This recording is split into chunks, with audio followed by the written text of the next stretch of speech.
اللهم وفقنا لما تحب وترضى وبعد السلام الله عليكم ورحمة وبركاته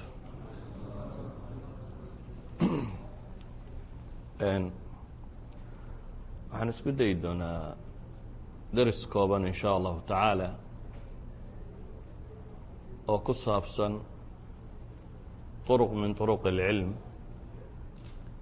siiba masalada la yidhaahdo alqiraaءة oo wakhtiyada dambe waxaad moodaa waxna waa la akhriyaa oo waa la dhigaa haddana ma soo baxaan dad طulaab اlcilmi xaqiiqiina ama wax lama barto aqoontii meelaha lagu waday cilmi dhagood bay dhaafi weyday wuxuu dadku dhagaha un ka dhagaysto marka waxaan rabaa inaan waxoogaa soo bandhigo ku saabsiisan salafi اlumma ama ummaddii muslimiinta ahayd culamadeedii iyo dadkeedii hore iyo bal siduu ahaan jiray wax akhriskooda ama wax akhriska say u qiimeyn jireen ama say uga faa'iideyn jireen waynu barbar dhigno wadcigan casriga ee maanta lagu nool yahay iyo sida dadku ay u isticmaaleen siiba dadka muslimiinta ama caalamulislaami ugu horeyn waxaynu naqaanaa qur-aanka ilaahay subxaanaه wa tacaala wixii ugu horeeyey uu soo dejiyey say culamaaء اlxadiis tilmaamayaan awal ma nazl oo qur-aana waxay ku tilmaamaan gaaru lxiraa markuu ku jiray inay ku soo degtay suuradda iqra iqra bismi rabbika aladii khalaq ilaahay uu nebi moxamed leeyay calayhi الsalaatu wasalaam iqra bismi rabbik akhri la leeyay nebi moxamed calayhi الsalaatu wasalaam qur-aanka iyo waxyiga iyo waxaa lagu soo dejiyey akhri walxaal aad kaalmaysanayso ama ku bilaabanayso isimka rabbiga ama akhri adigoo magaca rabbiga ku akrinaya yacni idankiisa adigoo ku akrinaya rabbi subxaanaه wa tacaala uu ku wakiishay ama akhri ilaahay magaciisa laftiisa akhri saddexda tafsiir baa sheekh catiya salim fii adwaaءi اlbayaan uu saaraya ayan kaanat shanta aayadood ee ugu horeysa ilaahay subxaanaه wa tacaala laba goor buu ereyga iqra'a soo celiyey iqra bismi rabbika aladii khalaq khلq الإنسان min clq اqرأ وrabka الأكرم اladي clma bالqلم clma الإنسان ma lam yعlم saddex shay baa rabbi subxaanaه wa taعaalى halkan uu ku tilmaamaya mid waa masأlaة الqراءة oo la soo celceliyey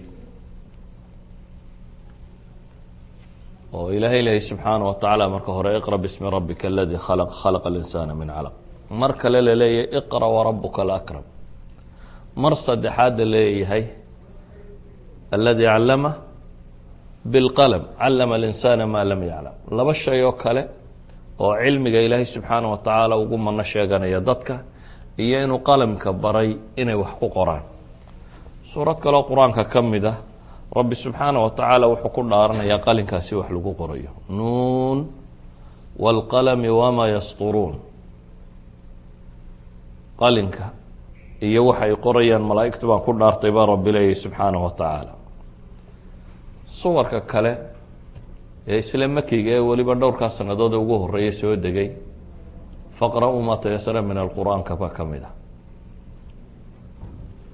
idan markaad eegto qur-aanka wixii ugu horeeyey nebiga kusoo dega calayhi الsalaatu wasalaam waxay ahaayeen wax ka waramaya cilmi iyo qiraa'o iyo qalim iyadoo la og yahay bii-ada uu ku soo degtay inay ahayd abcad bi-a can اlqiraa'ati wاlqalami wاlcilm nebigu calayhi الsalaatu wasalaam dadkii uu la noolaa iyo bulshadii uu ka dhashay waxay dhahdeen min mucjizaat bay ka mid tahay in ummad aan qalinku qiimo ugu fadhinin oo cilmigu qiimo ugu fadhinin oo jaahiliye ku dhex nool waxa koowaadee loo sheega uu noqdo qalimka iyo wax qorkiisa looga waramo oo hadduu ahaan lahayd meel haqaafa taalloo cilmi yaallaanoo caynkan oo laga waramo markaa qalin iyo wixii la nooca waxaa la odhan kari lahaa dee waa min waxyilbi ah waa wixii environmentka laga ogaaday laakiin waa environment dadka wax qoraabo fara ku tiris yihiin jahliguu tiro badan yahay aqoone aanay jirin waxaad ka garan kartaa inta badan ilaahay subxaanaه wa tacaala ee qur-aanka kusoo celceliyey masأalaة اlcilmi iyo fawaa'idda ku jirta iyo waxaasi ma rabo markaa baabka inaan ka warramo, laakiin waxaan rabaa inaan tilmaamo qiraa'adu ama wax akhrinta. ummadda wax akhridaa bay idhahdaan waa ummad koraysa ama kor u socota. maanta umamka horukacooda iyo horumarkooda waxyaabaa lagu qiimeeyo ee muashiraadka duwalka horu maray ama horumarka waxaan la yidhaahdaba lagu qiimeeya waxaa ka mid ah ummadda iyo inta ay wax akhrido, illiteracygu intuu ku leegyahay. waxaa la yidhahdaa ummaddaasi boqolkiiba intaasaa wax akhrida. idan sida ay u kala badan yihiin umamka qaar baa waxaa la yidhahdaa hadda cid aan wax akhrini ma joogto. walidaalika waxay tilmaamaysaa baa la leeyahay ummadda tani thaqaafa inay leedahay ama aqoonta waxaa la yidhahdaa inay qiimo agteeda ku leedahay. umamku maanta dunida waxay u kala horumarsan yihin bay yidhaahdaan sida ay qiraa'ada iyo cilmiga hantida ay ku bixiyaan u kala badan tahay. umamka maanta dunida ka taliya waxbarashada iyo waxa ku saabsan GBD-ga waddanka uu leeyahay inta ugu badan bay ku bixiyaan, halka dunida saddexaad laga yaabo 1% inuu noqdo waxyaabahay u qorsheeyaan inuu ku baxo tacliinta iyo waxa la halka ah. qiraa'adu ayuha alikhwa waxay yidhaahdaan haddii cunadu ay jidhka quudiso, wax akhrisku bay dhahaan waa ghadaa lcuquul, waa caqliga waxyaabaha kobciya. waxaa lagu tilmaamay inuu yahay rafcun liljahli, waa qofka oo iska durkinaya waxgarasho la-aan. waxaa lagu tilmaamaa inay tahay qofka sida wax u qiimeeyo inay ku korodho siday aqoontiisu u badato. waxaa lagu tilmaamaa inay tahay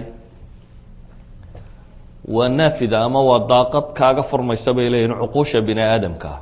qofka wax akrinaya wuxuu akhrinayaa bay leeyihin bini aadamka cuquushiisa wixii ugu fiicnayd ee uu soo saaray. wax akhrisku waxaa lagu tilmaamaa inuu yahay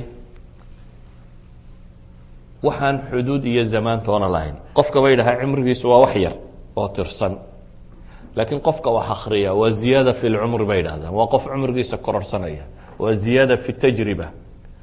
waayo waxa aada akhrinaysaa wuxuu kordhinayaa tajaarib qofka kani uu ku helay 10 sannadood buu hal kitaab ku qoray. idan 10 sannadood ee cumriga ka mid ahaa adigu waxaad ku akhriday dhowr saacadood baad waxaad ku heshay 10 sano wax qiimahooda uu joogay in la sameeyo ayaa adigu waxaad ku heshay dhowr saacadood. walidaalika waxaa lagu tilmaamaa zamanku xad ma leh, oo waxay leeyihiin aqoontu wax akhrisku waa qofkoo isku dayaya dunida intii maskax soo martay inuu la sheekaysto. cabaaqirat alcaalam maanta markaad maktabaddaa tagtee kutubta islaamiyiinta aada akhrido waxa weeyaan wixii caqli weyn muslimiinta soo maray wixii ay qoreen kaanama aad imaamu shaafici iyo rag ila nooc ahaa la waramayso ama ay ku waramayaan. waxay yidhaahdaan akhrisku waa waxaan makaanku xadaynin ama meeli xadaynin, oo dad badan oo aanad la kulmi karteen ama aanad arki karteen baad arkaysa oo aada la fadhiisanaysaa. si kale haddaynu u tilmaamno, waagii hore cilmiga shafaaha qura lagu qaadan karayay, inaad qofka u tagto oo aada afkiisa ka soo dhegaysato. laakiin markii ay dadku wixii ay cilmi hayeen waraaqa geliyeen ay gudaha ku qoreen, waxaa fududaaday inaad wakti kasta aada dib u heli karto, xataa iyadoo aan lahaynin aqoon-yahankii ama sheekhii ama khabiirkii waxa kan qoray, iyadoo aan lahaynin in si fudud loo heli karo.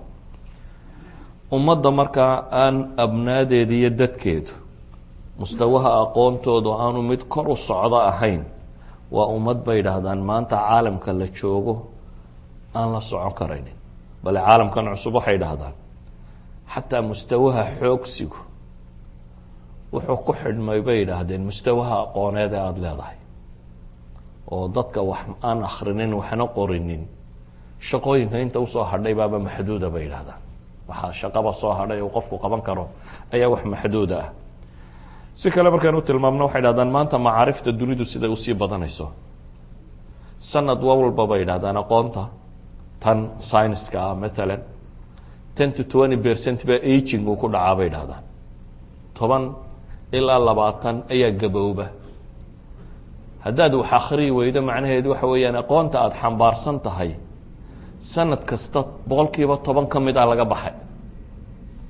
taa macnaheedu waxa weeyaan toban sano dhowr iyo toban sannadood markaad nooshay haddii aanad dib wax u akrinin macluumaadkaad sidataa waa macluumaad gaboobay oo dunida aan ka soconaynin ama laga shaqaynaynin. walidaalika waxay dhahdaan 30kii sanadood ee ugu dambeeyey aqoonta maanta dunida taalaaba le 90% waxa la cusboonaysiiyey bay dhahdaan 30kii sanadood ee ugu dambeeyey oo dib wax badan ay ku soo kordheen.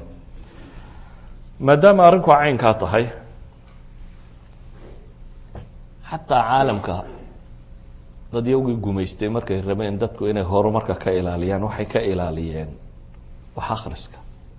maalan waddankan maraykanka la yidhaahda ninka madooga ku dhaqan markii afrika laga soo raray, dad badan oo afrika laga soo raray dad waxna qora waxna akhriya aqoonna labay haayeen. siiba qaybtii muslimiinta hayda caalamulislaamiga laga soo raray, siiba dad culamaaba xataa ku jiray. markii maraykanka la keenay si loo gumaysto waxaa laga mamnuucay ninka madoobe inuu waxna akhriyi karo waxna qori karo, ama addoon ha noqdo ama xor ha noqdo, wuxuu doonaya ha ahaado. waxaa laga reebay haba yaraatee shacabkaas dhammaantii inaanay waxba akhriyi karin, waayo waxaa fududaanaysa bay leeyiin in la gumaysan karo ama lahayn karo. haddii dadku aanay waxna akhrinin waxna qorin waxaa fudud in la gumaysan karo. walidaalika baa waxaa loo arkayey maraykanka waagiisii hore ninka madow haddii qiraa'o lagu qabto waxay jariimo qaanuunku uu ciqaabayo. haddii la arko nin madow oo wax akhrinaya waxay jariima qaanuunkuna uu ogol yahay in la ciqaabo. qiraa'adu marka ama wax akhrisku waa micyaarka ama waxa lagu qiimeeyo ummadda horumarkeeda. waxaana yidhahdaan noloshan maanta casriga ah dee la-aanteed maba jirto. xataa alqiraa'a tawdiifiya bay yidhahdaan. waxaad qiyaastaa magaaladan ay degan tihiin oo aan traffic waxaan ku qoran lahayn, oo raashinka waxaan ku dul qoran lahayn, oo dawada waxaan ku dul qoran lahayn, ama se dadku aanay akhriyi karaynin, noloshu say noqon lahayd. waxaad qiyaastaa magaaladu aan adresses lahayn. waagi hore dee waxba lagu qori jirin soo maha.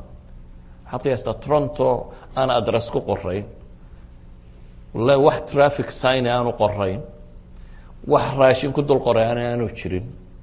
waa yani waxay noqon lahayd nolol adag oo sacaba in la noolaan karo. walidaalika waxay yidhahdaan maanta nolosha casriga ee dambe iyadu qiraa'o la-aantu suurtagalba maaha. haddaba qiraa'adu waxaa ka asala inay tahay cimrigii oo aada ziyaadinayso. ilaahina subxaana wa tacaala wuxuu qur-aanka inoogu tilmaamayaa cimriga iyo qiimaha uu leeyahay. qur-aan badan baa rabbi wuxuu ku dhaaranaya waktiga, wاduxaa wاleyli ida saja wاlcasri in alinsaana lafii khusr iyo wixii lamid ah. ama ba uu nabigu leeyahy calayhi الsalaatu wasalaam qofka maalinta qiyaame ka zuuli maayaan gomadiisu dhulka oo yacni waa la haynayaa ilaa iyo 4 shay la weydiiyo. 4ta shay 2 shay baa cumriga ku saabsiisan. taa macnaheedu waxa weeyaan waxyaabaha ugu fiicane qofku uu cumrigiisa ku xisaab ku isticmaali karaa waa masalat alqiraa'a. waxaan markaa rabaa inaan ka waramo deris kooban oo ku saabsiisan marka koowaad salafi lumma ama dadkeennii hore iyo qiraa'ada siday u arkayeen ama siday u jeclaysanayeen. intaanan kelmaddaasi markaa soo gudbin waxaan tilmaamayaa dhowr shay. kow, waktiga waxa ugu fiican ee lagaga faa'iidaystaa waa wax akhris. waxaanay u arkayeen culammadii muslimiinta ahayd qiimaha waktigu uu leeyahay iyo intaajka uu soo saari karo. waxa ugu badan ee lagu soo saara mithaal,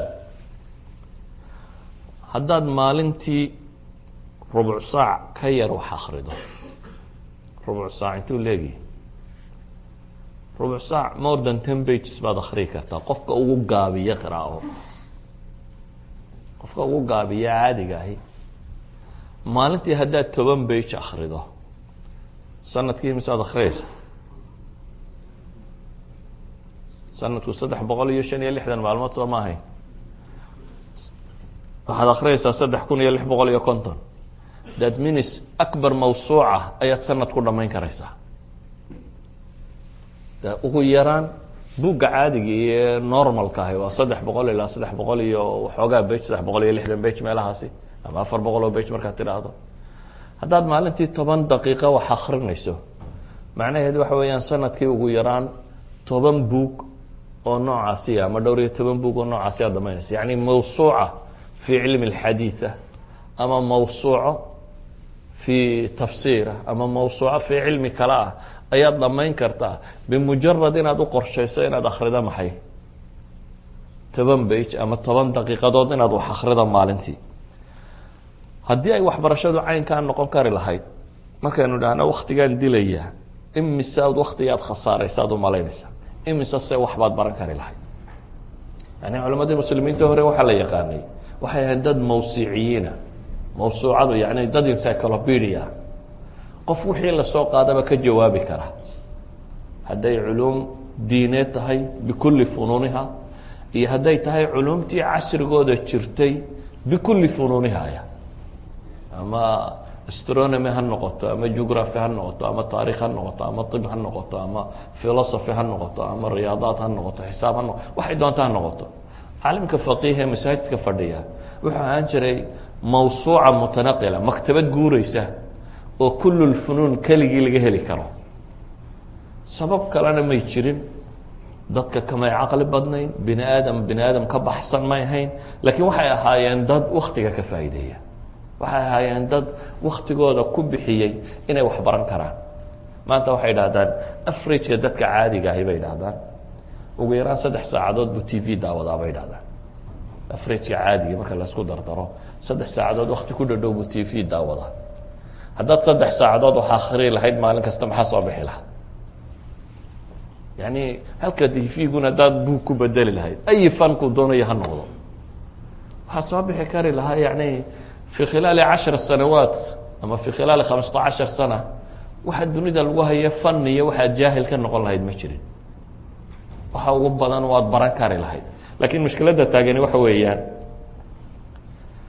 waxaan dadku ku bixinin koow waktigaan laga faa'iideynin laba waxaan la xadidin hadafka qiraa'ada dadka badh waxbay akhriyaan laakiin waxay akhriyaan waxaan faa'iido badan lahayn waxaa la yaabaa kulli yoom 2 majallo ama 3 jariidadood inuu akhriyo min 3 4 5 6 bage inuu ka akhriyo maalin kasta waxaa laga yaabaa waxaan macno badan soo kordhinaynin inuu akhriyo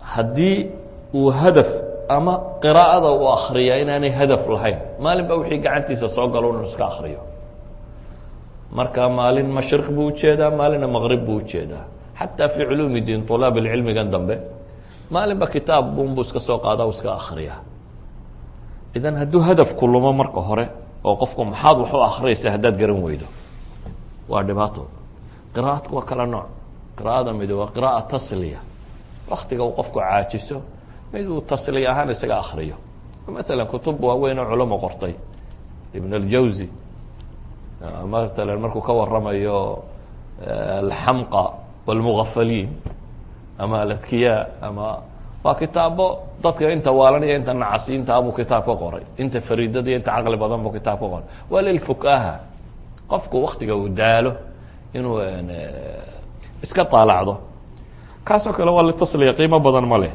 laakiin imisaad akhridaa qiraa'atu tafahum watadabbur inaad wax kororsato imisaad se akhridaa qiraa'a iktishaaf kutubta bal inaad dooran karto wax cusub inaad ogaato wuxuu yahay haddii hadafku uu xadidmi waayo qiraa'adu qiimo yeelan mayso inuu hadafku xadidan yahay aada wax baranayso sabirna uu jiro waayo sabir baa noloshuba ilaahi subxaana wa tacala wuxuu tilmaamaya wajacalnaa minhum aimata yahduuna biamrina lama sabaruu wa kaanuu biaayaatina yuuqinuun yani sabir baa lagu gaadhaa buuna qur-aanku sheegayaa imaamada ama meelaha koreeya waxay yidhaahdaan edison waa thomas edison odaygii nalkan baxaya ee koowaad tijaabiyey maraykanka ahaa edison nin iskuolka laga eriyey ama iskuolka ay u arkeen inuu handicab iyo aanu maskaxdiisa ku filayn ayuu ahaa laakiin hooyadii la dadaashay taariikhda maraykankana waa ninka batenka ugu tiro badan le ilaa hadda. waxaan filayaa 1100 iyo dheeraad buu leeyahay, mise 1090 meelaha. tiro kun ka badan oo ikhtirac invention buu keligii leeyahay oo registerida. imika unbaa malaa kuwa indha yar Australia u dhashay iyo meelaha iska badiyeen 3 kun qaar la hada jira. Edison baa waxay ku yidhaahdeen, Edison muxaawaladii uu nalkan ku sameynayey 1000 muxaawaluu sameeyey. waxay yidhaahdaan 1000 kadib buu guulaystay. laabkiisi yaraaye wixiisi markuu isu geeyey waa tijaabiyey, waa shaqayn weyday, waa ku celiyey, waa shaqayn weyday, waddo kale ku celiyey, waa shaqayn weyday. yacni ninkaa waxaad qiyaastaa inta uu sabrayey inuu 1000 jeer wax tijaabiyo, isla shay qura inuu soo saaro, inuu 1000 jeer tijaabo uu ka qaado. aakhirkii inuu soo saaray nalkan dunidu ay wada ifsanayso, oo wakti ay dunidu u baahnayd, oo xadaaraduna kordhay, subagii la shidanayayna dunida ku fillaan waayey, shidaalkan dee imka la wadaana aanu jirin bay ahayd. bensiinkan iyo waxaanina ma jirin. xaydhii riyuhuna dadka way ku fillaan weyday, shamac yar laga samaysanayey. markaas buu nalka kan soo helay inuu nal shidi karo. Edison bay su-aala weydiiyeen, cabqarinimadu imisay tahay, yacni wax gift oo lagu siiyey, imisayse dadaal tahay. markaasu wuxuu yidhi 1% baa ilhaama buu yidhi, laakiin 99ka kale waa sabir iyo dhidid buu leeyahay. yani inaad u sabirto oo wax akhriskan ama waxaan uu qofku qabanayo inuu sameeyo. markaynu qiraa'o ka waranno, qofku marka uu bilaabayo waa iska adag tahay. maalmaha hore intuu ka fahmayaa yar, intuu akhrii karayaa yar. waa taqaaninoo caruurta marka qiraa'ada la barayo, marka hore waxbuu kiciyaa, marka hal kelmaduu hore u akhrii kari waayaa, marka dambena kelmaddu higaayadiya, kelmad buu akhriyaa, marka dambena 2 3. laakiin dadka inta badani markay halkaa marayaan bay ka hadhaan. laakiin hadda waxaa techniqueska maanta dunida la isbaro waxaa ka mid ah sadarka o dhan inaad mar qura isha ku wada akhrii karto. yani sadarka buugu dacal ilaa dacal mar qura inaad akhrii karto, waa technique la barto. haddaad sadarka mar qura akhrii karto, dee bejka 10ka sadara 10 goor ay ishu ku dhacda ku filan ayaad ku akhrii kartaa. waxa laga yaaba inay hariib kula tahay, hariib maaha. waxaan idinka warrami doonaa qiraa'aadkay hadda iyagu sidaa u sheegayaan, tii culamada muslimiintu inay ka dheereyn jirtaan ka warrami doonaa, iyo say waxu akhrii jireen muxadisiintu. marka aan tilmaamo ayaan wax ka sheegi doonaa. laakiin wax waliba waa mumaarasada. qofku qiraa'adiisu markay badato, suwarka kelimaadkani madaxay degaan. ishu markay ku dhacdaba waa inay maskaxdu soo rogi kartaa sawirka kan. laakiin haddii aanay qiraa'adaadu badnayn, higaayadun bay noqonaysaa inaad waxaan higaayadiso oo markaad akhrinayso, waayo suuraddan madaxa kuu deganayn. haddayse qofka qiraa'adiisu badato, suuraddan erayada tani ama macnaha kan uu xambaarsanyay madaxuu degayaa. hadduu madaxa deganaa, ishu markay aragtaba waxay maskaxda u sheegaysaa connectionkaasi inuu jiray, dabeetana si fudud buu qofku u fahmi karaa. wuxuu u baahan yahay qiraa'adu si ay macno u samayso in la taqyiidiyo fawaa'ida. mashaakilka ugu badan ee dadku wax la baran waayeen waxaa ka mid ah, waxaa laga yaabaa sheekh bashiir maalin kasta inuu kitaab halkan ku akhriyo. ardada inta dhegaysataa masaajidka fadhidaa dadku 2 qaybood bay u qaybsan yihiin. qaybi meelaha dambe iskaga tiirsadaan, dhegtay ka dhegaystaan. qaybina kitaabkay soo qaataan, ishay ka eegaan. labada midna ardaynimo maaha. yani ardayga rasmiga ahi ama waxbarashadu waxay idhaahdaan, waxaad hadda akhrida bay idhaahdaan, saacad kadib 50% baad ilaabaysa. 24 saac ama 48 saacadood kadibna 80% baad ilaabaysaa bay idhahdaan. wakti yar kadibna way wada guuraysaa. idan cilmiga dhagoodka aad soo fadhiisatay ee iminka dhegaysatay, haddii hadhow aroorta wax lagaa weydiiyo waxba ka garan maysid. laakiin haddaad wax qortay, fawaa'ida bay yidhahdaan, cilmiga waxa qura ee reebaa bay yidhahdaan waa taqyiid, waa in la qoro. qofku shayga uu qoro maskaxdiisa raad bay ku yeelataa. buug dhan oo aada akhriday, waa kuwan turuq lqira'a ardada marka la baraya waxay baraan, halka buug markaad akhrinayso 2 mid inuu sameeyo nidaam albataaqaat, kaadhan inuu samaysto wixii faa'iidaa uu ku qorto. ama buugga jaldigiisa markuu halkan calaamadiyo buugga jaldigiisa inuu ku qoro masale kasta meeshii buugga uu ka helayay waxay taasi fudaydinaysaa marka uu jaldiga furaba inuu garan karo masaa'ilku buuggan uga baahan yahy o dhami waxay yihiin ama waxay fudaydinaysaa aqoontu maskaxdu ay ku firirsan tahay laakiin keywordska hadday maskaxdu dib u hesho wixii o dhan way xasuusan karaysaa maalan waxbaad aragtay waad ilowday waad xasuusan kari weyday waan ku ag marmariyey war maalintii caynka warninkii hebel miyaad garanay hebelkaasi waa kaad xasuusan kari weyday warninkii caynka waa kaayo hebel maalintii aynu la soconay halkaa inaga horyimay failkii baa markaa furmay ha baad leedahay hawa jaaco waan gartay waxay dhahdaan maskaxdu keywords baa jira haddii ay dib loo shido wixii oo dham ay dib usoo noqon karaan ama dib loogu soo celin karo walidalik waxay dhahaan qiraa'adu qiimo ma yeelato haddaan qoraal la soconin qiraa'adu waxaa qiimaha u sameeya waxa weeyaan qofku inuu wax qorayo sidaa ogeed ba ardada waxaa loo tilmaamaa ardaygu classka inaanu iska fadhiisana inuu wax ka qoro wax ka reebo cilmigu sidiisabana haddaad qalin iyo buug sidatana qof wax baranayaat haddaanad sidanina qof wax baranaya ma tihid macluumaad iska tiro badan aroortana la ilaabaya bay noqonaysaa walidalik systemkan dambe imika dadku wax u dhigtaan masaajidka kitaabunbaa ka socda bashiir wax bedelana la heli maayo sheekh bashiir waxaa laga yaabaa 10 sano 20 sanadood buu akrinayay haddana inaan ardayba ka soo bixin ama qof kaloo wax akrinaya aanu ka soo bixin waayo 20 sanadood cilmi dhagooda mar hadday dadku iska dhegaysanayo baxayay waxaa adkaanaysa cid reebta waxaa la akrinaya bay yidhaahdaan waxa roon inuu qofku wuxuu akriyey xasrin karo ama si koobi karo meelaha ishkaalku uu ku jiro oo qiraa'adaadu waa inaad yeelataa ama murshid ama meel wax laga baadho dee imika sheekh google baa idinku filan google.com haddaad wax kasta ku qorto wuu ka jawaabi karaya ishkaal kasta ku haya haddaad ku qorto fi ayi faninkan waad soo helaysaa jawaabtoo degdeg oo fudud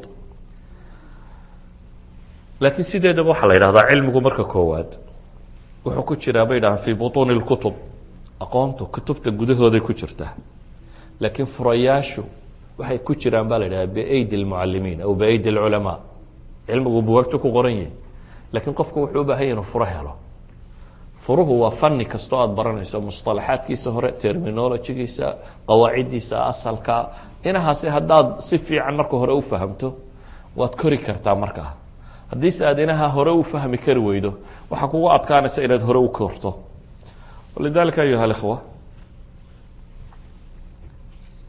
waxyaabaha dadka qiraa'ada ku adkeeya waxaa ka mid ah iyagoo aan tadaruj samaynin ama aan korin ama meel aan loogu talagelin inuu ka bilaabo waxyaabaha si fudaydiya waxaa ka mida bay idhaahdaan inuu qofku ku celceliyo walidalik baa adiibkii masrigii caqaad la odhan jiray baa waxay ka hayaan wuxuu idhaahdaa 3 kitaaboo fiican inaad akrido waxaa ka roon buu yidhaahdaa kitaab fiican inaad 3 jeer akrido yani hal kitaab inaad 3 kitaaboo fiican akrido waxaa ka roon buu leeyahay hal kitaab inaad saga qura 3 jeer ku celiso yani kulama qiraa'adaadu tikraarkeedu uu bato dadku iminka masaladaasi aad bay ugu yartay kitaabkuu beri dhegaystay ama beri akriyey wuxuu ku biiraa shalafka lama soo qaadka ah saa daraaddeed waxaa laga yaabaa markaad maktabadda eegto kutubta taalloo dhan inaad wax ka dhegdhegaysatay laakiin midna inaad wax ka garanaynin waayo inuu wax sugmaa waxay ku xidhan tahay bay dhahaa kathratu tikraar inta lagu celceliyo ardaygu kalaaska fadhiya cilmiga soo dhegaystay daanu hadhow ku celcelin inta goorow ku celceliyay unbuu sugnaanshihiisu ku xidhan yahi markaan eegno culamadii hore siday u dadaali jireen maalan waxyaabaha keenaya inuu qofku aqoonta si fiican u barto waxaa ka mid a inuu biographiga akriyo siiba nawaabiqdii cilmiga siiba dadkii culamada ee muslimiinta ahaa مثلا haddaan tusaalayaal idin siiyo alkhaiib اlbaghdadiy waa nin caalima oo funuun badan caalim ku ahaa fanu lxadiidna alxaafidu fii casrihi ahaa isagoo baqdaad jooga ayaa waxaa loo sheegay baqdaad inuu soo galay sheekh la yidhahdo ismaaciil ibnu axmed الdariir ismaaciil ibnu axmed adariir waa kitaabka bukhaari la yidhahda ragga wariyey.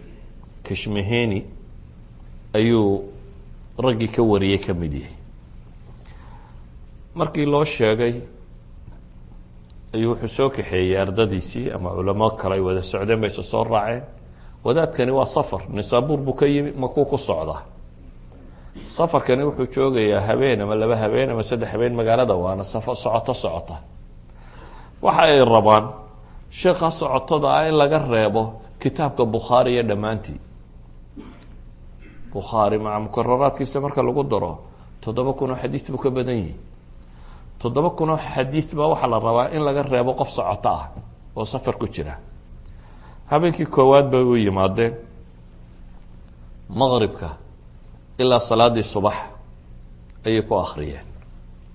yani salaaddii maqrib markii laga baxay bay akhriska bilaabay. alkhatiib albaqdaadi baa akhrinaya, sheekuna kitaabkiisu haystaa wuu u saxaya, ardada kalena kutubtooda ay haysataa way saxanaysaa. wixii uu sheekhu markaa tasxiixiyo waa la saxanaya, wixii ishkaal uu ku jiro waa la weydiinaya, waana la dareerinaya, la wadaa. salaaddii maqrib buu bilaabay ilaa salaaddii subax baa la fadhiyey, waa la kala tegey. habeen labaadkii baa laysu yimi, salaaddii maqrib baa la bilaabay ilaa salaaddii subaxee dambea la fadhiyey. maalin saddexaadii goor barqaa baa la yimi, barqadii baa la bilaabay ilaa iyo salaaddii maqrib baa la waday. salaaddii maqrib kadib baa la bilaabay ilaa iyo salaaddii subax baa la waday, waxaana la dhameeyey kitaabkii bukhaariga ahaa. waa 3 jalsadood ayaa waxaa lagu akhriyey mawsuucada imaam albukhaari warinaya 7,000 xadiid ka badan. waxaa lagu akhriyay 3 jalsadood. waxay tilmaamaysaa yani surcat alqira'a way sheegaysaa, qiraa'adoodu say u deg deg badnay. waxay kaloo sheegaysaa siday u danaynayeen cilmigu qiimaa ugu fadhiya nin socoto ah in kitaabka bukhaari laga reebo lagu talagalay. isla imaam khatiib albaqdaadi ayaa maka tegey. wuxuu la kulmay gabadh lo odhan jiray karima bintu axmed almarwasiya oo iyana ka mid ah sheekhii hore ardadii ay ka wada qaateen alkushmeyhaniy. kushmeyhani waa raawiyat albukhaari ninkii wax ka wariyey. alfiribri baa ah raawiyada bukhaari wax ka wariya. kushmeyhani rawaadiisu ka mid yahay. kushmeyhanigaasaa dariirka iyo kariimiba ka wada warinaya. kariime markuu u tegeyna, kariimi waa islaan gabowday oo 100 iyo dheeraad sano jirtay oo aan guursanin, caalimad ahayd. kariima 5 jalsadood buu bukhaari ku dul akhriyey khatiib albaqdaadi. 5 jalso, 5 fadhi ayuu wuxuu kaga qaatay inuu ku dul akhriyo kitaabka bukhaari oo dhan. alimaam ibn alxajar alcasqalaani ayaa waxaa la weydiiyey sidaa uu sameeyey khatiib albaqdaadi oo kale adigu marna qiraa'o ma samaysay?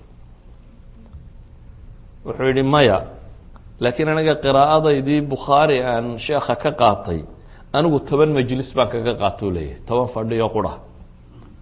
laakiin haddii la isku wada dari lahaa buu yihi 10ka fadhi ay xidhiidh noqon lahayn sidaa uu khatiib albaqdaadiba tiisu xidhiidhka u ahayd, tiradu way ka yaraan lahayd buu leeyahay. intuu ku qaatay in ka yar ayay noqon lahayd.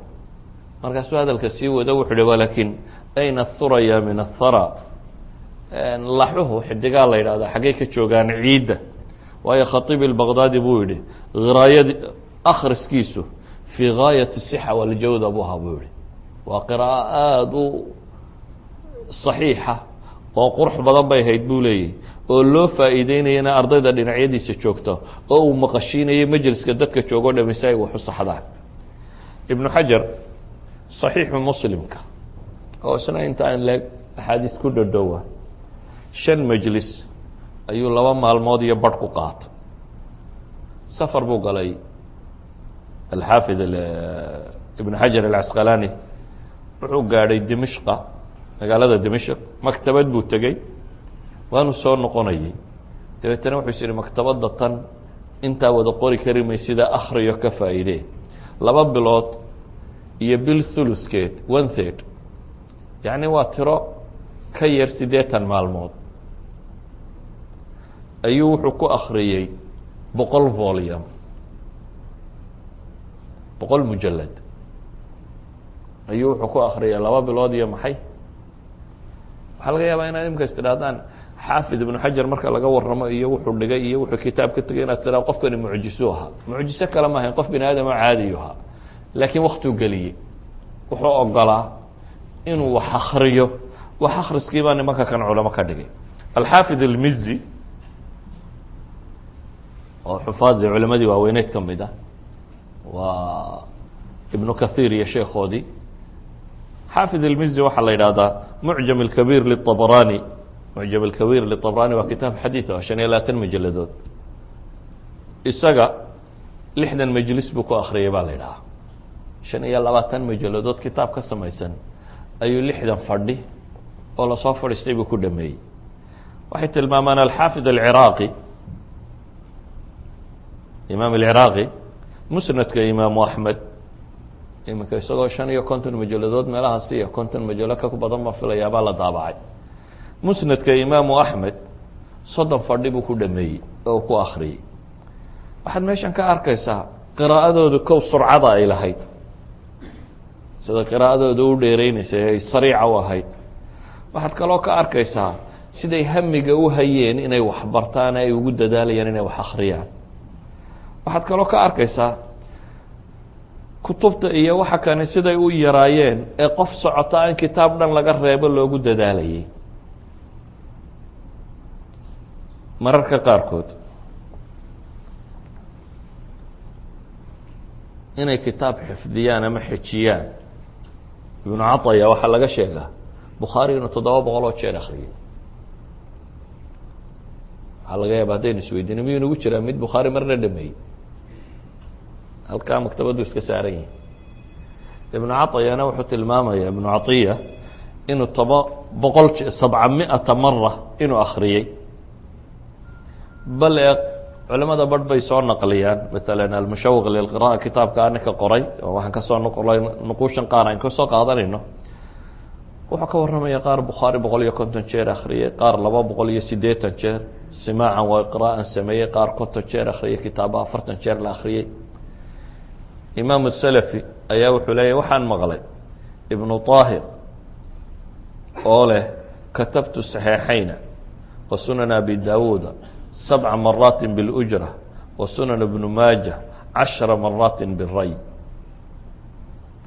صaxiixeynka bukhaari iyo muslim iyo sunanka abu dawuud 7 jeer baan qoray buu leeyahy, waa lacag ku qaatay. yani dee maطbacada ma jirin wax daabaca. kitaabka markuu sheekhu qoro ee loo baahdo, kitaab 10 majaladood 20 majaladooduu sheekh qoraya. qof kasta oo raba kitaabkan inuu helaa ama nusaakhda niman ka shaqaysta qalinkooda wax qoraad ugeynaysa ama adaa qoranaya. wuxuu sheekha kani leeyahay صaxiixeynka 7 jeer baan qoray, sunan abi daawud 7 jeer baan qoray, ibnu maajana 10 jeer baan qoray. waa intuu rayi joogo qura. qofka kitaab 7 goor naqliyey intuu ka fahmaad u malaynaysa? 7 jeer dhammaantii min alifihi ilaa yaa'ihi gacantiisa ku qoray. culamadu waxay tilmaamaan qoraalkooda iyo akhriskooda marka la tilmaamayo. ibn aljawsi waxay dhahaan waktigiisa waxba muu dayici jirin. fi lyowm 4 buug buu maalintii qori jiray bay yidhaahdaan. sanadkiina gacantiisa wuxuu ku qoro ilaa 50 volume ilaa 60 volume buu sanad kasta qori jiray. nin ka mida dhashiisii ayaa wuxuu yihi waxaan maqlay isagoo mimbarka saaran cimrigiisa wakhtiyadii ugu dambeysay oo leh labadayda faroode kuwaasiya waxaan ku qoray 2000 mujalad isagoo leh. labadaydaa farood waxaan ku qoray 2000 oo kitaab buu leeyahy. 2000 oo volume ayaan labadaydaa farood ku qoray buu tilmaamaya. moxamed ibnu mukaram almacruuf bibn اlmanduur, ninkan kitaabka luqada le ibnu manduur la yidhaahdo,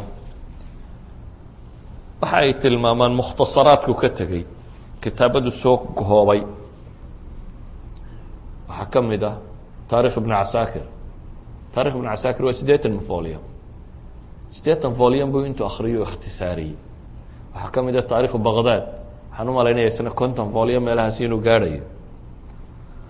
waxaa ka mid ah mufradaat ibn اlbayطan, waxaa ka mid a alxayawaan kitaabkan la yidhaha jaaxid qora tiro badan, kitaabo badan waxaa idinku filan dadkani say qoraalkan iyo wax akhriskan iyo cilmiga kan daacad uga ahaayeen. abu sacd الsamcaani ayaa kitaabkiisa la yidhaha aلtaxbiir fi اlmucjam اlkabiir wuxuu ka waramayaa sheekh la odhan jiray alxusein ibnu axmed اlbayhaqi. alxusein ibnu axmed اlbayhaqi maaha bayhaqigan imaamka ah, isaga waxaa la yidhaha axmed ibn اlxusein, arday bay isu ahaayeen. alxusein ibnu axmed اlbayhaqi ayaa wuxuu yahay ardaygii imaam اlbayhaqi, imaam axmed ibn اlxusein اlbayhaqi ayuu ardaygiisi ahaan jiray. waxaa la yidhahdaa sheekha kan xanuun baa ku dhacay, dabeetana 10 faroodba waa la jaray, intanba waa la jaray, gumudkaa uu soo hadhay. wuxuu leeyahy waxaan u imi gumudkaasi, gumudadaa hoose isagoo qalin ku haysta oo maalin kasta 5 daaqaat min alkaakid qora buu leeyahy. kaakidki waa waraaq ballaadhana wax lagu qori jiray, 5 ka mida buu maalin kasta wax qori jiray buu yihi. waa nin gacmu go-an yihiin dhulkii wax lagu qori jiro o dhan, oo intuu qalinka halkan ku qabto adinkuu saari jiray baa la yidhi, dabeetana saas buu u qori jiray. yacni halka ay ka taagnaayeen wax qorta iyo wax akhriska iyo dhegaysiga, bale waxa kuugu filan. ibn اlqayim baa wuxuu ka warinayaa cabdiraxmaan ibnu taymiya. cabdiraxmaan waa axmed ibnu taymiya, sheekhan ibnu taymiya la yidhaha walaalkii weeyaan. imaam ibn اlqayim ba wuxuu leeyahay sheekh ibnu taymiya walaalkii oo cabdiraxmaana baa wuxuu noo sheegay, uu ka warinayaa abihi cabdilxaliima, oo uu ka warinayaa odaygii abulbarakaad ah. abulbarakaad waa awowgii ibnu taymiya, awowgii waa ninka kitaabkan muntaqaha leh, naylulawtaarkan uu sharxayo, sharxa naylulawtaarka ee imaam shawkani uu leeyahy, waa kitaabka matnigii la sharxayo odaygii lahaa, sheekhii lahaa. wuxuu leeyahy markuu toiletka galo, xamaamka markuu galo, intuu ii yeedhaa buu kitaab ii dhiibi jiray. wuxuu odhan jiray intaan xamaamka ku jiro, akri kitaabkaas iyo kor u akri aan ku maqle. yani waktiga uu ku dadaalaya inuu wax akriya waa waktigee, yani waktigii kaloo dhami markuu ka buuxsamay, waxa uu tijaabinayaa inta uu xamaamka ku jira ama weysaysanaya ama uu xamaamkaa gudihiisa intuu ku jiro, inaanay intaasina ka lumin ou 2 shaqo wada qabsado, oo ah inuu kitaabkaana dhegaysto, shaqadii uu xamaamka uga baahnaana uu qabto. idan haddaad maqasho culamadii hore mawsuucay ahaayeen iyo kan bay ahaayeen, dee waraggaa waktigooda kaga dadaalay intuu xamaamka ku jiraa inaanay ka lumin, isagoo xamaamka ku jira inuu dhegaysan karo kitaab cilmiya, intuu inankiisa u dhiibo inuu akriyo ee uu dhegaysto. waxaa laga yaabaa yani markay kharaa'ibtooda ka waramayaan, waxay tilmaamaan maala alcalaamat الnaxwi axmed ibnu yaxya almacruuf bilimam thaclabi la odhan jiray, naaxiga ahaa. ibn alkhalakan min kitaabihi اlwafiyaat marka uu tilmaamayo sababtii u dhintay, wuxuu yihi salaad maalin jimce ayuu bacd alcasr masaajidka ka soo baxay, oo aanuu yaro dhagac cuslaabulayo hore waxumuu maqli jirin. dabeetana wuxuu diidanaa waktigu inuu ka khasaaro, kitaab buu akrinayay buu yihi. isagoo kitaab akrinaya ayaa faras riixay buu leeyaho god ku riday, dabeetana halkan madaxuu wax ka noqday. maalin labaadiina wuu u dhintay buu leeyahy. markaa wuxuu ku qorayaa culamadii qiraa'adu dishay inuu ka mid yahay. waxay soo naqliyaan qolo intay maktabad galay, jaaxid baabay ku sheegaan, habeenkii markuu kutubta wuxuu lacag haysto wax ku iibsaday wax walba gurto, kuwa waraaqinta kutubta qora ayuu habeenkii ka kiraysan jiray. habeenkii markay seexanayaan aanay wax qoraynin, inuu isagu meesha dhex joogo. wuxuu u dhex joogayaa intaa habeenkii uu ka maqanya inuu kutubtan si akriyo. jaaxid waxay idhahdaan markii dambe maktabadiisaa ku duntay oo dishay, kutubtiisu u dhintay bay idhahdaanba. markaad aragto waxay ka waramayaan, ama ibn اlacraabi ayaa waxa la yidhi nimay saaxiib ahaayeen, axmed ibnu maxamed ibnu shujaac ayaa usoo diray wiil oo yidhi waan kuu baahanayay kaalay. markaasu wuxuu ku yihi qolo reer miyiya baan acraabaan la yaro sheekaysanayaaye, markaan dhammeeyo ayaan kuu iman doonaa. dabeetana inankii usoo diraa ku noqdo, wuxuu yihi wadaadkii cidina lama fadhinin anigu markaan u galay, laakiin wuxuu yidhi qolaa caraaba ila joogto oo markaan dhameeyo arrinkoodaan kuu imanaya. markii uu tegey bu wuxuu yihi war cidda kuu timi inankii wuxuu igu yidhi cidiba lama joogina maxay ahayd. dabeetana gabaygan buu tiriyey uu leeyay lanaa junasaau ma namalu xadiiثahum alibaaء ma'munuuna giiba wamashhada yufiidunana min cilmihim cilma maa maضى wacaqla wata'diiba wara'ya musadada bilaa fitnaة tukhshى walaa suuءi cishraة walaa yutaqى minhm lisaana walaa yada fain qulta amwaat falaa anta kaadibu wain qulta axyaaء falasta mufanada.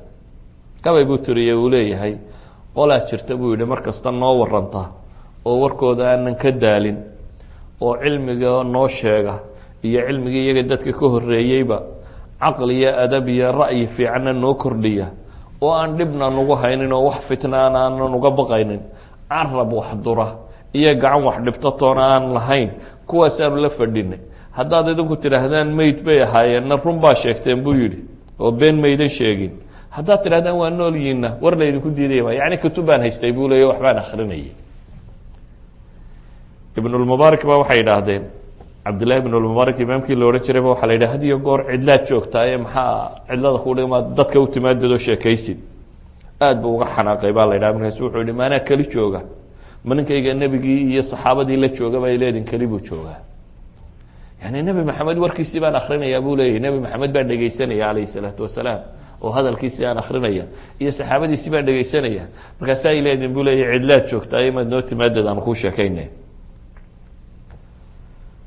ikhwatii fi lcaqiida qiraa'adooda iyo akhriskoodu aljaaxid baa wuxuu leeyahy waxaan maqlay alxasan allulu ninkii la odhan jiray oo waa abi xaniife saaxiibkii oo le buu yihi 40 sannadood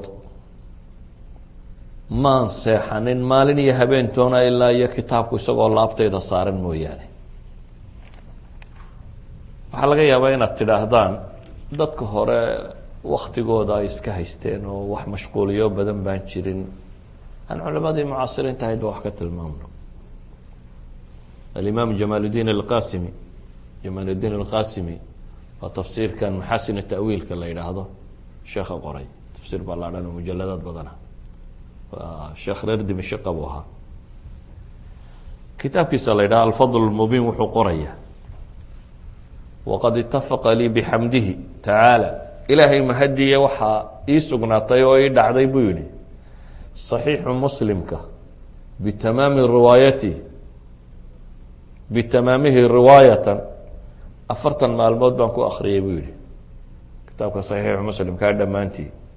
sunan bnu maajana dhammaantiisna waxaan ku akriyay buu leeya 21 casho. muwaطau imaamu malikna 19 cashaan ku akriyay buu leeyay. kitaabka ibnu xajar rijaalka ee tahdiibkana anigoo weliba isaga tasxiixinaya meelihii qalamku uu gafay, xaashiyana u samaynayo, yani taqriiraad kalena kusii qorayana isna 10 maalmood baan ku akriyay buu leeyay. fadac canka ayuha laa'imu kasala, waar kuwiinan caajisiinta oo canaanbadnida iska daayo, waxris calaa casiizi waqtika bidarsi اlcilmi waxsaan اlcamali buu leeyay. waar waktigiina waxaa ku ilaalisaan, waktigiina casiiska ah inaad waxbarataan iyo camal fiican inaad samayso, waktiga ku bixiya buu leeyay.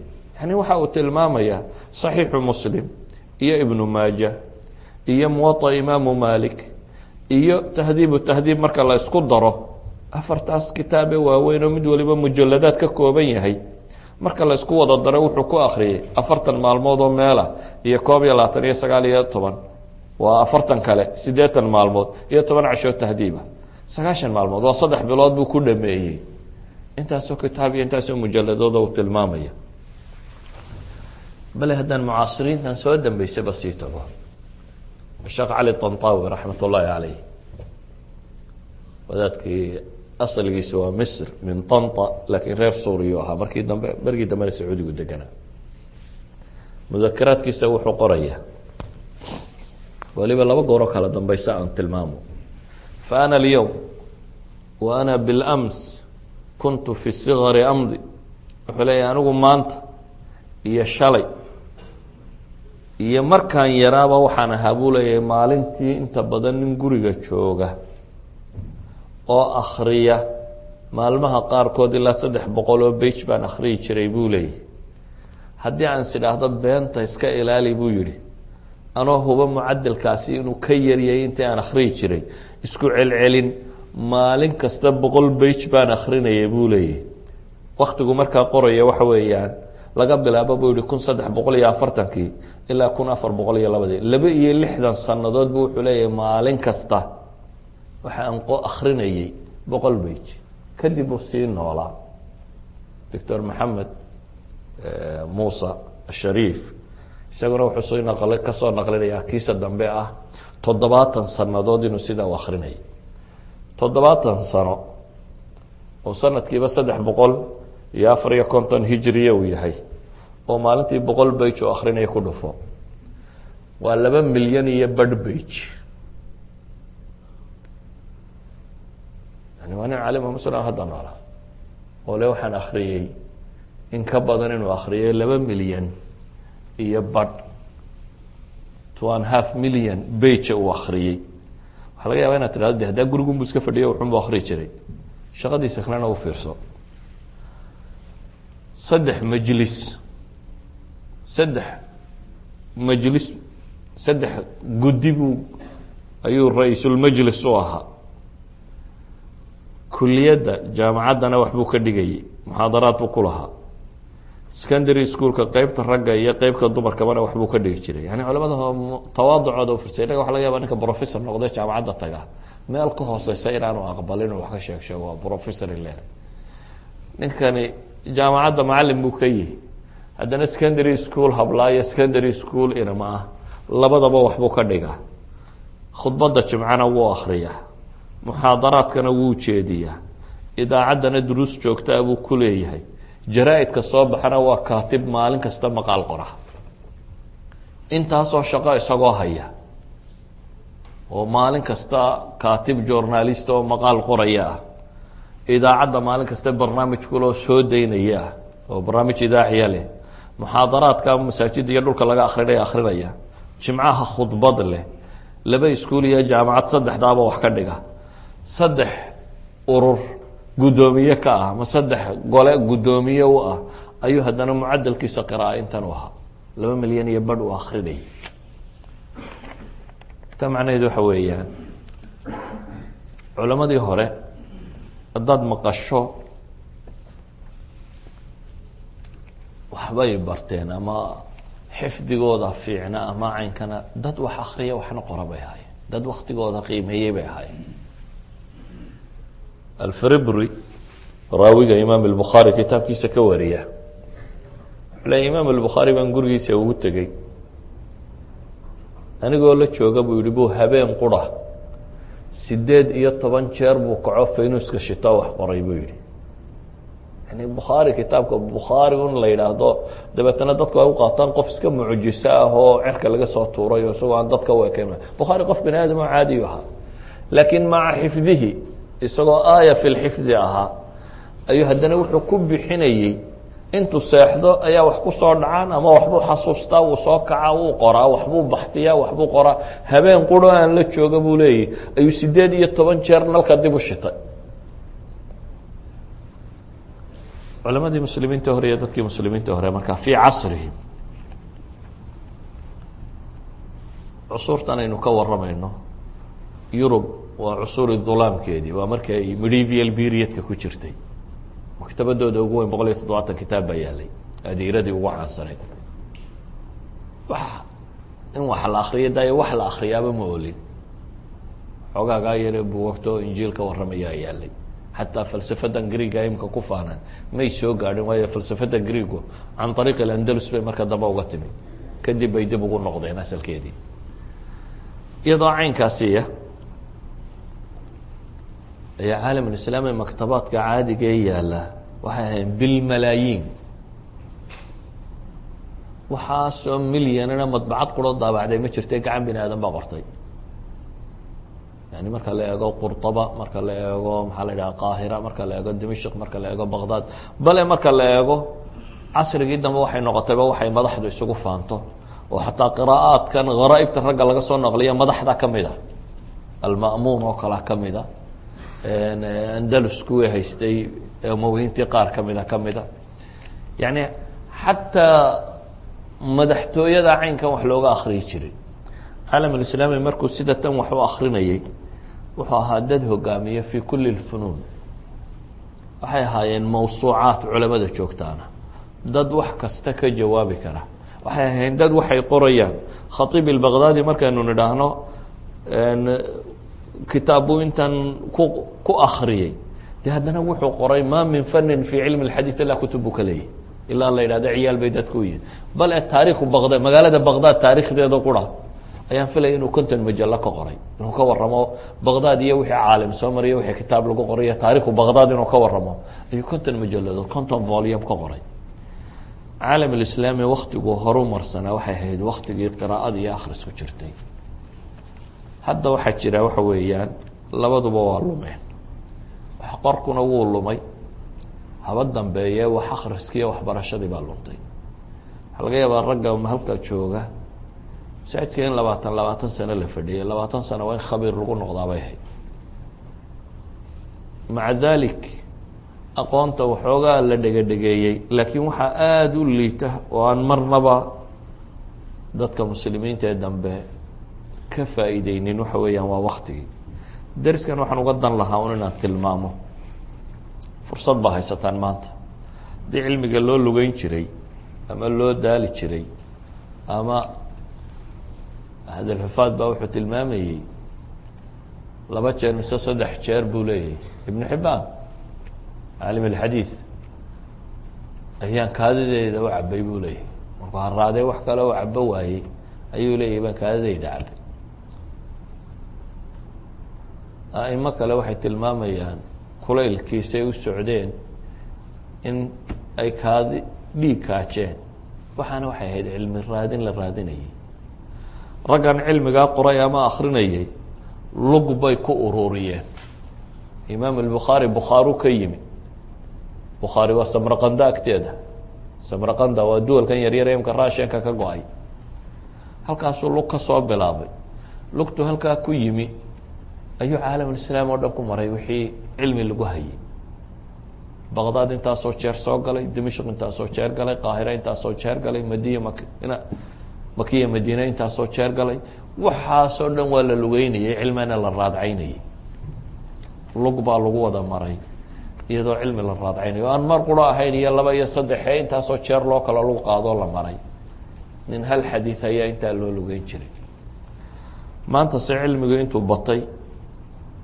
oo ayi fanin aada doonto kitaabkiisu iska jabayo oo la gadan karo culamada hore hantidu waa ku yarayd oo waktiga kan ay iyagu wax qorayeen ama baadhayeen hantidu way ilaa xad qaarkood maala sulayman ibn cabdilxamid alxamawi alxambali waa alxaafid ibn xajar alcasqalaani sheekhiisii ayaa waxaa islaamihii ka dacwoodeeno waxaa la yidhi lacagtii ina soo gashay oo dhan dee kutubun baad siisanaysaa kutub baad iibsataaba ayaa lagu dacayday ama lagu maagay gabay buu tirinaya uu leeyahay waqaa'ilaة anfaqta fi اlkutubi ma xawat yamiinuka min maali faqultu daciinii lacalii araa fiiha kitaaba yadulunii liأkhdi kitaabii aamina biyamiini gabay buu tirinaya uu leeyahay waxay yidhaahdeen wixii ku soo galba midigtaada wixii aad ku heshaba kitaab baad siisatay anna waxaan ku idhi buu yihi daaya waxaa la arkaa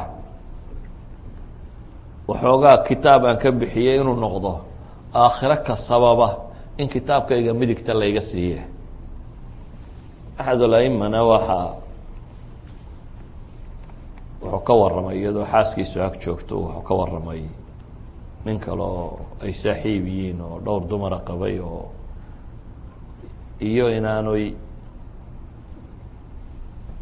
yani duruufaadkiisu ka waramay islaantiisu halkan fadhidaa kasoo boodo waxay ku tidhi 3 inaad ila guursato waxa igaga dhib badan bay tihi kutubtaa ku agtaala yani kitaabadaadaa ka badan bay leedahay dumarka daraahirtee la isla qabo dhibaatada iga soo gaari lahayd kitaabadaada dhibaatada iga soo gaadhisa yani mudmin bay ku ahaayeen inay wax akriyaan ama wax qoraan laakiin taasi waxay fudaydisay inuu cilmigu noqdo wax dhaxalo ay ka tagaan. waxaa kitaab maanta aad aragtay caalamulislaami la taabacay iyo in laba laabkeed ka badan oo aan la taabicin gacan unbaa lagu qoray. waxaa raggii gacan ku qoray waxaana waa la akhriyi jiray, bale waa la qaybsanaa, korkaa laga hayay. haddana dhibtu waxay ka taagantahay iyadoo kitaabku meel walba uu yaallo, la fudaydiyey wasaaishii wax lagu baranayay, oo laga yaabo maanta ayi kitaab aada u baahato inaad nadka ka heli karto, ama isagoo bilaasha ama isagoo wax yar lagu iibinayo, oo inaad akhrido ama member yar aad ka noqonayso ixda almaktabaat oo aada helayso wixii aada uga baahato, kitaab aad heli karayso o dhan. maanta waxaa laga yaabaa kitaab kastoo aada u baahato, hadday kuwani hantidooda o dhan siisanayeen ama u lugeynayeen ama dhibtaasi ay usoo gaadhaysay, adigu seconds baa lagu helaya. waxaa kaloo la mid ah aqoonta inta la fudaydiya maanta dhammaanteed iyadoo duuban ama online ama kana baa la wada helaya. laakiin hamu nnaas baa daciifay oo waktigu maanta badhna wuxuu ku lamaa t v baa lagu bixiyaa, badhna maqaaxiyo hebel soo booqiya halkan mar buu ku baxaa, badhna wax bilaa macnaa buu ku baxaa. cimriga dhammaantii wuxuu ku dhammaaday markaa meel cidla ah. cimrigii oo ah raasamaalka quri aad haysatay wuxuu ku dhammaaday meel aan waxba ka jirin. haddaynu rabno waxaynu rabno inaynu noqono, waxaad noqon kartaa maanta fursadda la haysto adoo gurigaaga jooga, adoon gurigaaga meel lauga bixin, ayaad caalim diineed iyo mid science iyo mid kaa doontaba noqon kartaa. wax walbana min alifihi ilaa yaa'ihi, biayi mustawa aad joogto meel aad ka bilowdana aad ka helayso.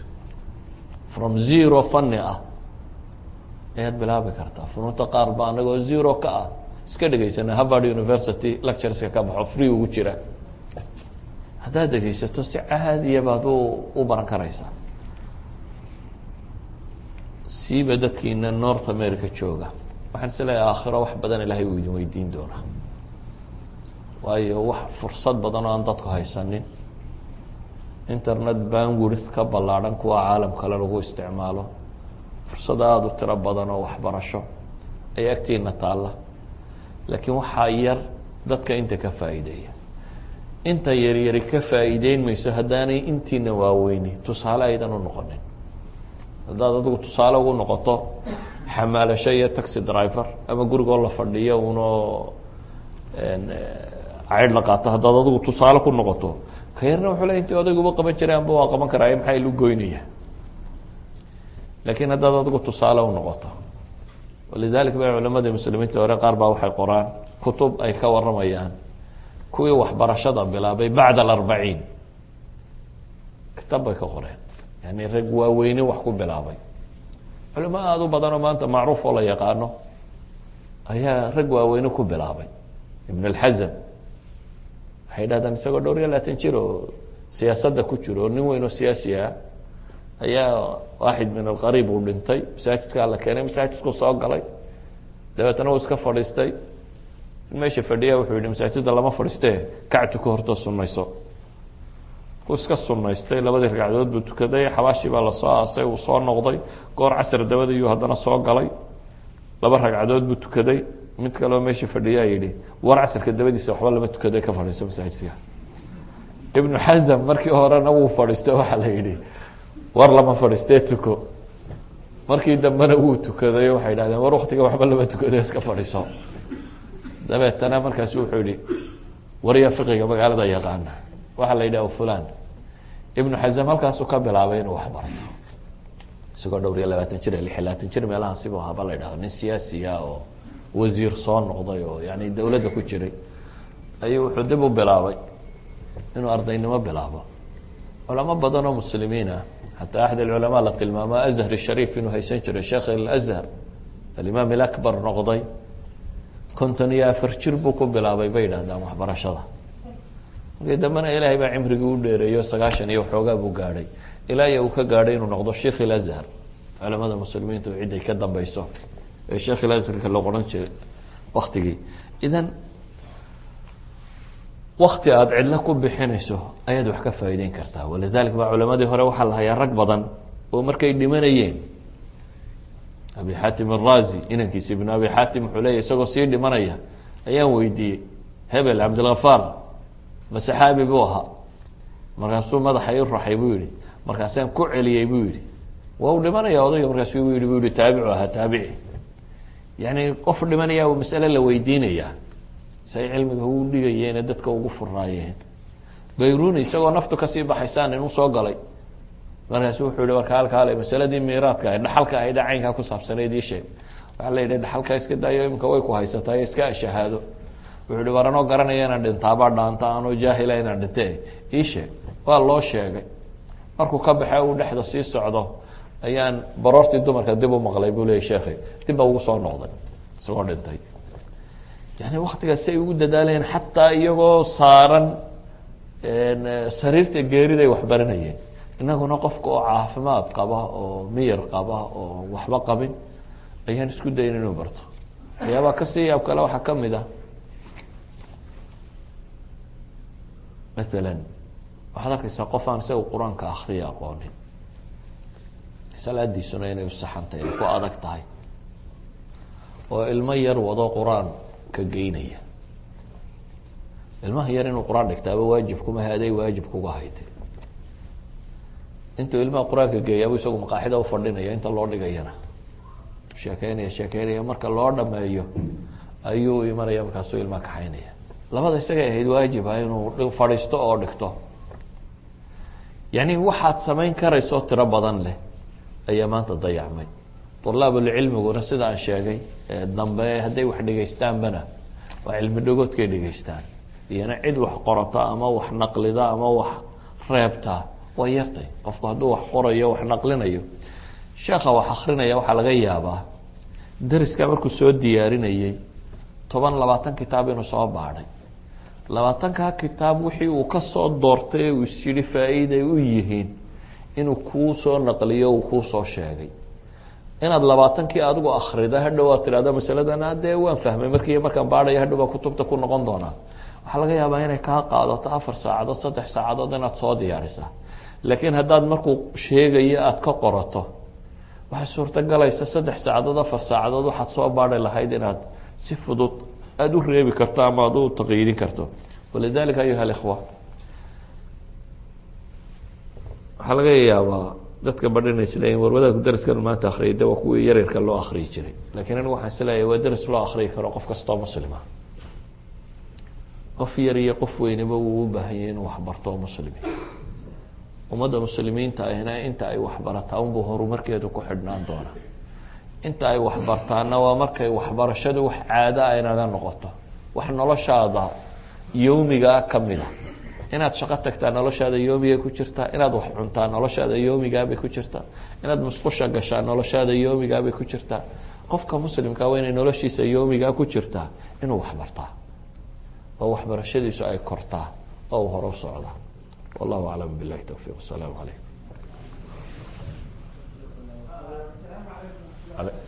alaykum salaam.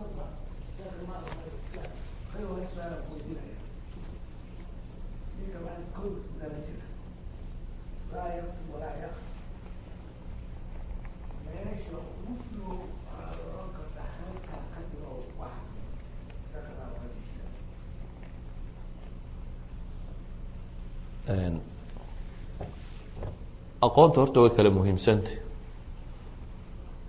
uminimo aan loo dul qaadan karin baa jira. waxaad arkaysaa maanta nin laga yaabo inuu jaamici yahay, scholar yahay, PhD sito oo aan weyse saxaynin ama salaad saxaynin, oo runtii waa uminimo tii u liidatay, waa literasigii ugu liitay. waayo qofku janno iyo naar wuxuu ku kala dooran lahaa ama uu ku shaqaysan kari lahaa aakhiro uu ilaahay ugu dhowaan lahaa inuu illiterate ka noqdo, uu garan waayo oo uu caado kaga dhaqmo. farhungurina inuu siiyo ilaa uu doctorate ka qaadanayo oo wakti iyo lacag iyo juhd iyo caqliba u geliya, waa wax aada u liita. macnaheedu maaha inaan caayayo ama maagayo inuu doctorate soo qaataaba waxbarto. ee waxaan caayaya maagaya waxa weeyaan inuu khasaareeyo inuu baran karo wixii uu baahnaa. idan uminimadu, nabigu calayh isalaatu wasalaam nin baa isagoo masaajidka fadhiya soo galay. waa saxaabi nebi maxamed arkayay, saxaabadu say u tukanaysa arkayay, dhaqankaa soo gaadhay. dabeetna salaad buu tukaday.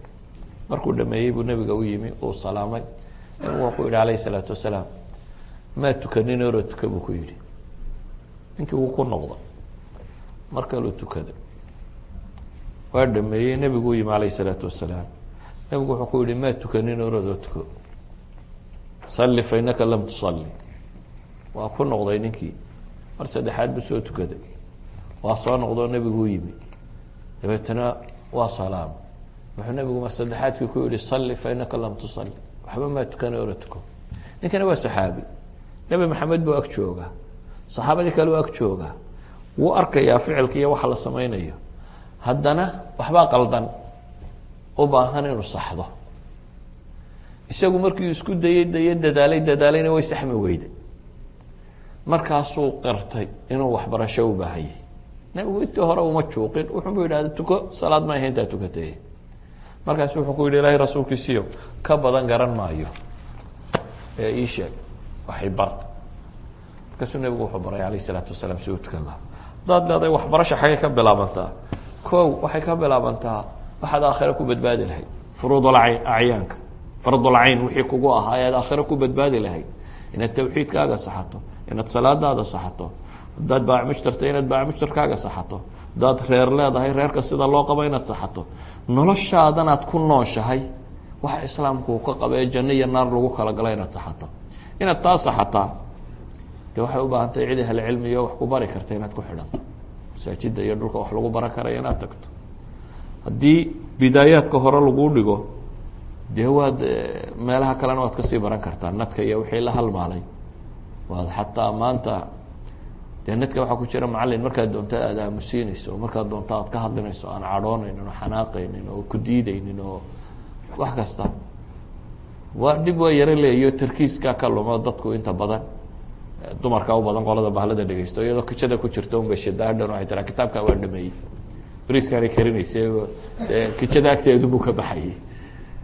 laakiin haddii si caadiya uu qofku tarkiis siiyo uu soo jeesto oo uu ku talagala inuu waxbarto waxbuu baranaya. marka waxaan uga jeedaa waxbarashada rasmiga ah kow furuudul acyaanku ka bilaabantaa. wixii aad aakhiro lagu weydiinaya ad ku badbaadisa inaad barato, kadibna wixii kale ziyaada inaad barato.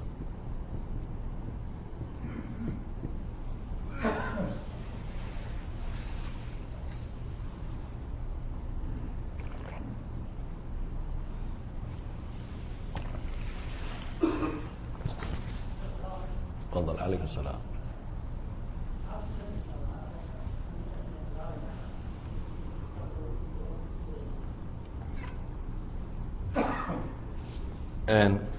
aqoontu qofba meel bay u joogtaa, qofbana meel baa looga bilaabaa. waxbarasha gebigeedba saddex shay horta haddaad hesho waxbaad baran kartaa, wuxuu doonaba wuxuu ha ahaado. saddexda shay ee waxbarashadu aanay ka maarmin waxa weeyaan curriculum, manhaj aada raacda inuu jiro. haddii aad maalina bukhaari in kasoo dhegeysato, maalina tirmadiga dhegeysato, maalina riyaad saalixiinka dhegeysato, weligaa wax baran maysid. waa inuu jiraa tasalsul manhaji oo la raaca. cid kastoo dunida fani kasta wuxuu doonaya ha noqdo, wax kastoo bini aadamku ku talagalo inuu bartaa, manhaj la raacaa jira, silibas la raaca waa inuu jiraa oo halkaana ka bilaabma xaggaana aad ku dhamaynayso. waa marka koowaad. wakti muxadadina waa inuu jiraa, waxa iska madaxa furan le lama barto. hadaad tirahdo waad baran doontaa ee maalina dhegeyso maalina kasoo noqo waxba baran maysid. waa inuu time fixida yeeshaa. kitaabka kan waa inaad ku tala gashaa maalan 2 bilood inaad ku dhigato. waa inaad 2 bilood saad ugu dhigan lahayd waa inaad jadwalkeedii dejisaa. thats why iskuullada iyo jaamacaadka iyo waxa kan loogu sameeyey teeramyada iyo waktigaaba inuu qofku intaasoo chapter ama intaasoo bog u dhigto. hadduu iska furan yahay waad caajisaysaa. maalin waad bilaabaysaa, maalin waad joojinaysaa, maalin waad kusoo noqonaysaa, maalin waad ka tegeysaa. wuxuumaad arkaysaa un iyadoo sanad kaa tegayo aad weli buuggii dhamaynin. marka waa inuu curriculumku wakti go-aan leeyo aad ku tala gashay inaad barato. ka saddexaad waa macalin ama murshid ama mushrif waxaa doonta dheh, inaad leedahay cid guidance ku siisa. waxa haddaad bilow tahay waxaad u baahan tahay macalin rasmiya. haddaad waxoogaaga hore soo baratay waxaad u baahan tahay cid guidance ku siisa, markaa kuu tilmaamto kitaabada aada marayso, waxa aad adeegsanayso, wixii kaa qaldama ama aad fahmi kari weyda ama aad saxi kari weyda aad kula soo noqoto kuu saxa. waayo macalinku 3 shayba uu kuu qabanaya. waktiga wuu kuu koobaya oo waxaad adiga fahamkeeda iyo akhriskeedu saacada kugu qaadan lahayd buu rubuc saac kuugu sharxi karaya.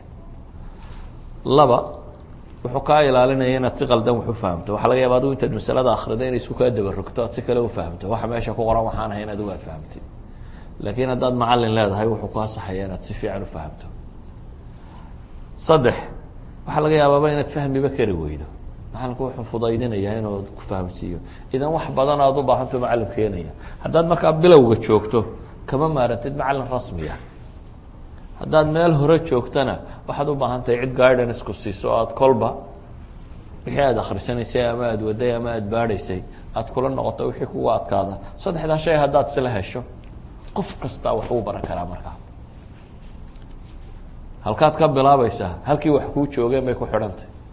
macalinkaaga markaa utaga aad rabto inaad wax ka daraasayso isagaa ku qiimeyn doono ku odhan doona waxaad u baahan tahay waxay waxa inaad barato ee halkaa kasii soco.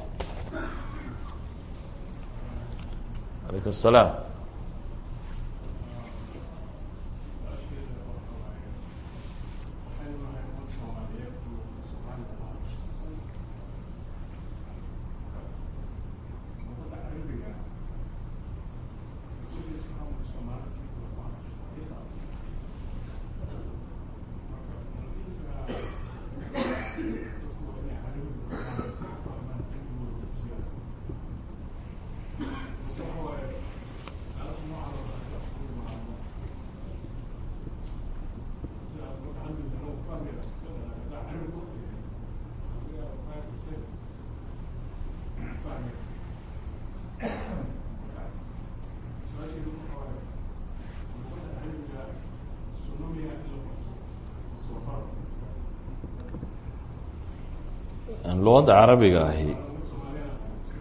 luqadda carabiga ahi qeybo ka midi dee salaadu ka asix mayso haddaanad af carabi ku hadlayn oo qur-aan baad akhriyaysaa kan baad akhriyaysaa dee kaama asaxayso. haddaad rabto inaad dee si fiican wax u fahamtana wax waliba luqada asalkee uu ku qoran yahay baa loo tagaa. luqaadku sidoodaba laakiin waabay baari yar ahayeene imika maaha. waxaa laga yaaba dadka inta ugu badan inay halkan yimaadeen iyadoo ingiriisi aqoon soo maaha. course 6 months 7 months buu bartay dabeetana wuxuu noqday qof ingiriisiga saa caadiya uga hadli karaa. maanta luqaadku maaha barrier. af chinese haddaad rabto inaad barato just a course of 9 months ayaa kugu filan. adigoo luqada ka umiya haddaad jaamacadda timaado dee intensive course baa lagu siinaya kadibna jaamacaddaad fadhiisanaysaa. maanta haddaa idinku halkan jooga laydin ihahdo jaamacad jarmala laydin diray jarmal baa wax ku baranaysaa intensive course yaroo 9 months baad geli dabeetana jaamacaddaad fadhiisaan. marka luqada wax weyn maaha. afku doonaba ha noqda ma carab ha noqda ma ingiriis ha noqda ma qofku hadday wax kaga xidhmaan luqo tii hun gurigu nagaga xidhmay dee wada barane ta jannada ku xidhantay maynan baran karaynin. ya yani luqadu problem weyn maaha qofka bini aadamka inuu luqa bartaa. luqaadka caalamka maanta aad bay u fudud yihiin. qofka u xidhxidha un languageyada kamida kuu doonaba ha noqdee inuu wax ka bartaana si fudud buu u baran karaya.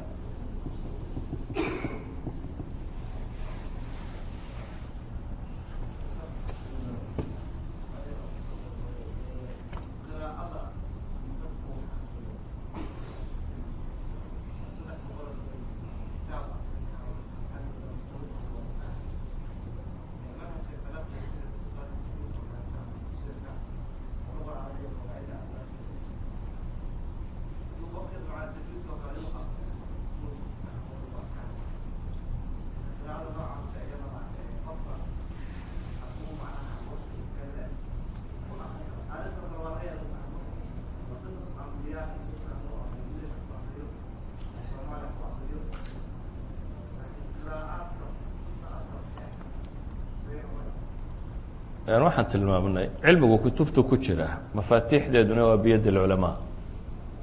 aqoon-yahankaa furahaya. culumta badh iyagu inaad qof carabkii kala kulanta mooyaane buug lagama qaato. maalan qur'aanka buug lagama barto waayo waxaa la rabaa qaabka wax loo akrinayo waa pronunciationkuna maaha wax buug laga dhigtay waa wax carabkaaga la toosinayo. marka markay noqoto qur-aan inuu qofku baranayo soo akrinayo de waa inuu cid kala kulmaa. culumta kale markay joogto isku wada mid maaha culumtu, qaar qiraa'adooda fududay baa jira, laakiin cilmi kasta waxay yidhaahdaan basiga waa inaad cid kala kulantaa, oo cilmi kasta wuxuu leeyahy musطalaxaad u gaara, qawaacid u gaara, oo haddaanad basigaa si fiican u fahmin ay adag tahay inaad hore u socon karto. marka waa sababta ay u leeyihiin culamadu cilmigu kutubku u yaallaa, laakiin furayaashoodu waxay ku jiraan bay dhahaan biyad alculamaa. waa inaad furiha heshaa, markaad furaha hesho wixii ka dambeeya ayaad kori kartaa, socon kartaa. filaya waqtigii salaada gaadhay. subxaanaka allahuma bixamdika laa ilaha illa anta astaغfiruka wa atuubu ilayk.